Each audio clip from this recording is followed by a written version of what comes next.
Sir. నమస్తే అమ్మా. Sir, Satyakumar మన ఆంధ్రప్రదేశ్ హెల్త్ మినిస్టర్ శాసన మండలి ముఖంగా ఈ మెడికల్ కాలేజీలను మేము కట్టలేము, దానికి వ్యయం మేము పెట్టలేము అని చెప్పేశారు. మనం పాండమిక్లో ఎంతలా డాక్టర్స్ కొరతని మనం చూసాం, ఎంతలా హాస్పిటల్ కొరతను చూసాం. ఇప్పుడు హాస్పిటల్స్ లేవు, కనీసం మెడికల్ కాలేజెస్ కూడా లేకుండా ఉన్న సిచ్యువేషన్ ఎలా చూడాలంటారు? అంటే ఏంటి ఆ మిగతా వాటికి ఉన్నది ఇలాంటి పనికొచ్చే వాటికి, భవిష్యత్తుని ఇచ్చే వాటికి ఎందుకు ఇంత ల్యాగ్ చేస్తోంది ఇప్పుడు ఉన్న గవర్నమెంట్?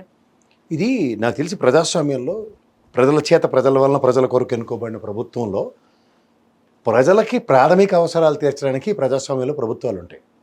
సో ఉదాహరణకి ఒక మెడికల్ కాలేజీ, దానివల్ల వచ్చేవి ఇప్పుడు ఆంధ్ర మెడికల్ కాలేజ్ అని చెప్పుకుంటాం, వైజాగ్ కేజీహెచ్ అని చెప్పుకుంటాం.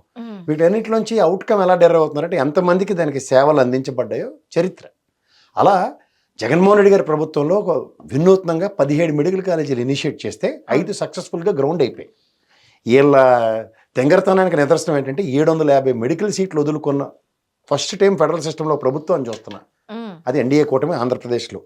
అంటే ఆంధ్రప్రదేశ్కి వివక్ష చేయడానికి మాత్రమే బీజేపీ 10 ఏళ్ళు బట్టి చేస్తున్న ప్రయత్నాన్ని సఫలీకృతం చేస్తూ 11సారి మళ్ళీ వాళ్ళకి అవకాశం ఇస్తే ఎగేసుకుని మళ్ళీ కూటమిలో గడితే మనకి నోట్లో మట్టి కొట్టడానికి వాళ్ళు వెనకాడరు అనడానికి ఇది ఒకటి.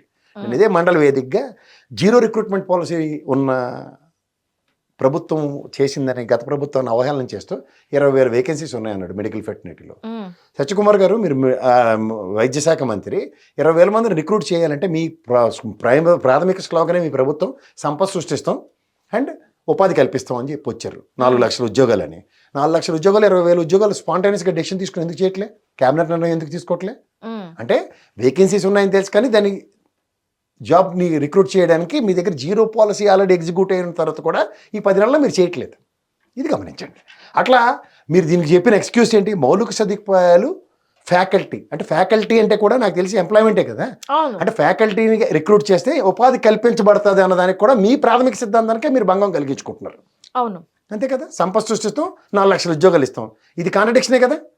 సో దాని ప్రాథమిక ఉద్దేశం, ప్రాథమిక మోటో రెండు జస్టిఫై చేయట్లేదు మీ ప్రభుత్వం. మరి దేనికి మీరు ప్రజాస్వామ్యంలో వచ్చారు? మీరు పైపొచ్చి బీజేపీ ట్యాగ్. నాకు తెలిసి విద్య, వైద్య, ఆరోగ్యం 3 ఉచితం అన్నాడు మహానుభావుడు వాజ్పేయి. అవును. ఆ ఉచితం ఇవ్వడానికి కూడా మీకు మనసు ఒప్పట్లేదంటే మీ ప్రాథమిక సిద్ధాంతానికన్నా మీ పార్టీ సిద్ధాంతానికే మీరు గండి పెడుతున్నారు. చేతకంతనం ఒప్పుకోవచ్చు కదా. ఎందుకంటే ఇవాళ మౌలిక సదుపాయాలు, తర్వాత ఫ్యాకల్టీ ప్రాబ్లం అనేది మీరే అడ్రప్ట్ చేస్తున్నారు. అంటే మీరు ఇన్ఫ్రాస్ట్రక్చర్ క్రియేట్ చేయడంలో మమ్మల్ని మించిన వాళ్ళు లేరని చెప్పే మీరు ఇన్ఫ్రాస్ట్రక్చర్ కూడా మీరు కట్టమని చెప్తున్నారు. అంతే కదా. 17 మెడికల్ కాలేజీలు 5 కట్టాడంటే 12 కట్టాలి మీరు. బడ్జెట్ ఎలకేషన్ లేదు, దానికో పెట్ట కదా. మీరు చెప్పింది ఏంటి? సంపద సృష్టించడానికి అనవసరంగా ఖర్చులు పెట్టకుండా ఓన్లీ ఆస్తుల నిర్మాణంలో చంద్రబాబు గారి విజనరీ అని చెప్పి వచ్చిన మీరు రెండు కాంట్రడిక్షన్. సో ప్రాథమికంగా మీ పార్టీ సిద్ధాంతానికి, ప్రాథమికంగా ప్రజాస్వామ్యంలో ప్రజలకు చేయవలసిన దానికి గండి కొడుతున్నప్పుడు మీరు ఏ ప్రాతిపదిక మీద ప్రజాస్వామ్యంలో ప్రజలను కొన్ని ప్రభుత్వం చెప్తున్నారో సరే ఆలోచించుకోండి. ఇక్కడ వాస్తవాన్ని మీరు గ్రహించగలిగితే మెడికల్ కాలేజీలకు కానీ మళ్ళీ దావోస్ వెళ్ళి 10 పోర్ట్లు ఉన్నాయి మాకు, ప్రపంచం ధర పెడుతున్నారు, బడ్జెట్లో రూపాయి అలొకేషన్ లేదు. అంటే సంపద సృష్టించే మార్గాలు ఏవైతే ఉన్నాయో ప్రత్యక్షంగా పరోక్షంగా ఎంతమందికి ఉపాధి కల్పించవచ్చు అన్న ప్రాతిపదిక మీద ఉన్న పోర్ట్లకు కానీ, అలాగే ఆరోగ్య పరిరక్షణ కోసం ఉన్న విద్యా వ్యవస్థలకు సంబంధించిన ఆరోగ్య కాలేజీలు కానీ వీటిలన్నిటి మీద మీకు ప్రాథమిక అవగాహన లేదు. నాకు ఒకటి మాత్రం కనిపిస్తోంది సార్, 17 మెడికల్ కాలేజీలు ఇనిషియేట్ చేసింది జగన్మోహన్ రెడ్డి. ఇప్పుడు చంద్రబాబు నాయుడు నేను హైటెక్ సిటీ నేనే కట్టాను, ఇనిషియేషన్ చేసింది నేనే, హైటెక్ సిటీ నేనే కట్టాను అంటున్నారు. మరి ఇప్పుడు ఈ ఇనిషియేషన్లో జగన్మోహన్ రెడ్డి పేరు ఇంకా నేనే ఇనిషియేట్ చేసుకున్నాను కాబట్టి జగన్మోహన్ రెడ్డి ఇంకా 12 కాలేజీలకు కూడా తెలుగుదేశం పార్టీ ఏమైనా ఆ ఇనిషియేషన్ తీసుకొని ముందుకు వెళ్తే ఆ ఇనిషియేషన్ ముందు జగన్మోహన్ రెడ్డిది కాబట్టి పేరంతా జగన్మోహన్ రెడ్డి ఖాతాలో పడిపోతుందని ఏమైనా భయపడుతున్నారని మనం చూడొచ్చా?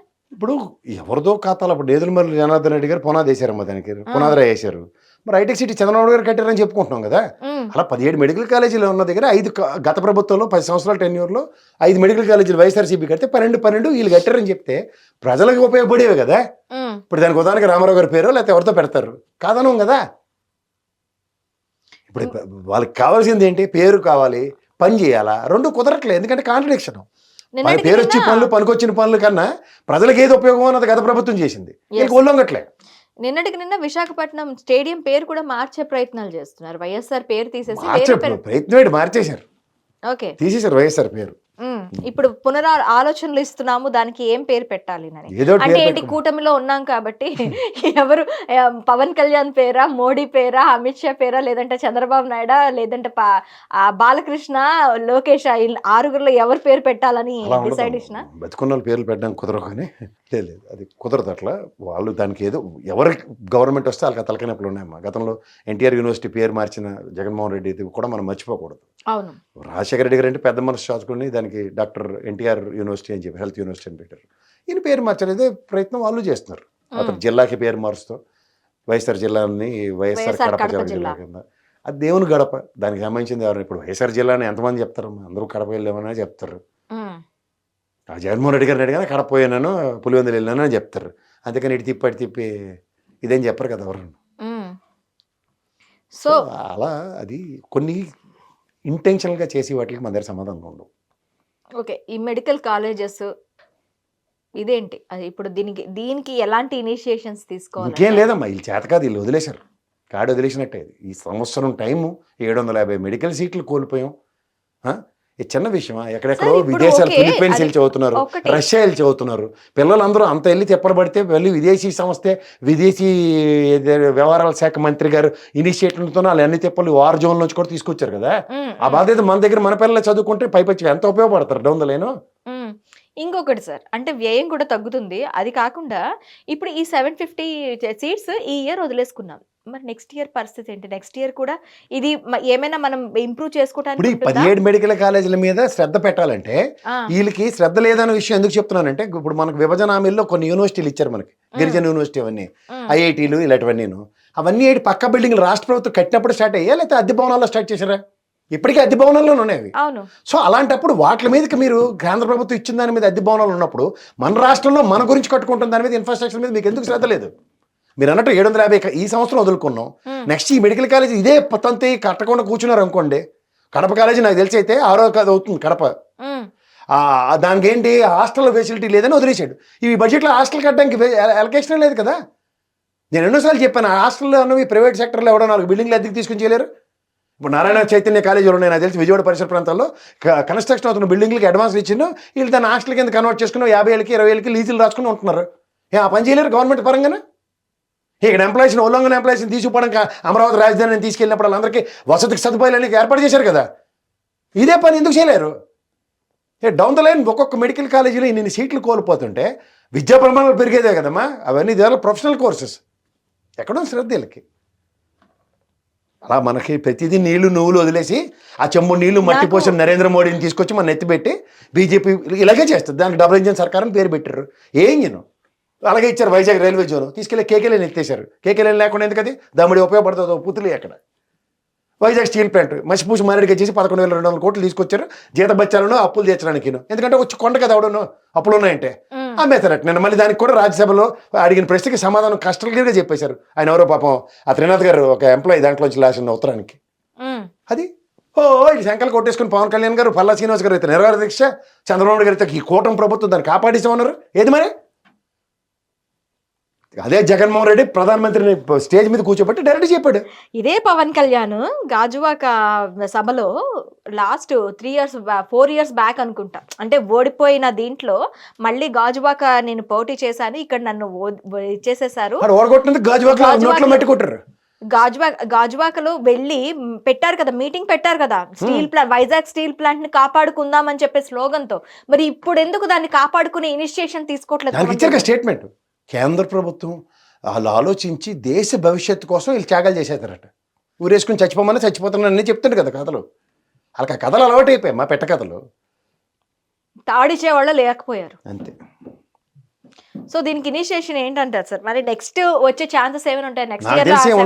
వీళ్ళకి ఎంతసేపు మన రాష్ట్ర ప్రయోజనాలు కాదు సార్. ఇప్పుడు ఓకే, ఈ 5 ఇయర్స్ తర్వాత మళ్ళీ ఆ నెక్స్ట్ టెన్యూర్ లో నెక్స్ట్ వేరే పార్టీ వచ్చినప్పటికీ ఈ 750 సీట్స్ కానీ లేదంటే ఇంకా సీట్స్ పెంచుకునే దిశగా అడుగులు వేయచ్చా?